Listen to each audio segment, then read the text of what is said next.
Aux quatre coins de la région Auvergne-Rhône-Alpes, ces derniers temps, on a vu fleurir toute une série d'affiches nous disant que la région voit grand. Il s'agit de la nouvelle campagne de communication de Laurent Wauquiez, président de cette région. Simplement, Laurent Wauquiez oublie de dire un certain nombre d'éléments.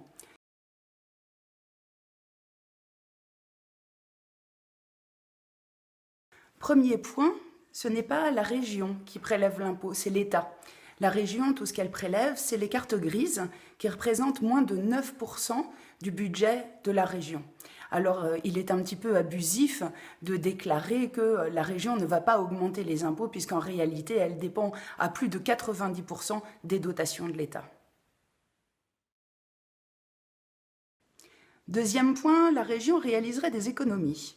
C'est vrai que le premier acte de Laurent Wauquiez a été, quand il est arrivé à la tête de la région, de baisser de 10% les indemnités des conseillers régionaux. Seulement, il convient de préciser que son revenu à lui n'a pas été modifié par cette économie, tout simplement parce qu'il cumule le fait d'être président de région et d'être député. Il est donc écrêté, c'est-à-dire qu'il dépasse déjà le plafond maximum autorisé par la loi, il l'était avant, il le reste après cette baisse de 10%, son revenu à lui n'a donc pas été modifié.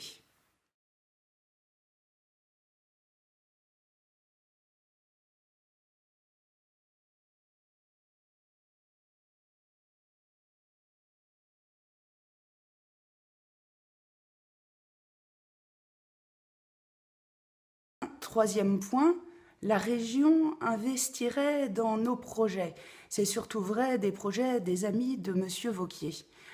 Je donne quelques exemples. 132 millions pour une nouvelle autoroute inutile, la 45 entre Lyon et Saint-Étienne, qui a déjà été confiée par les bons soins de M. Wauquiez à l'entreprise Vinci. Un autre exemple, les 3 millions d'euros qui ont été accordés à la Fédération régionale de la chasse, ou encore ce nouveau plan pour l'agriculture biologique qui transfère plus d'un demi-million d'euros de fonds vers les chambres départementales d'agriculture, dont la plupart sont aux mains de la FNSEA. Alors certes, la région voit grand, mais on peut se demander pour qui. Pour l'instant, c'est surtout pour la carrière de M. Wauquiez et celle de ses amis.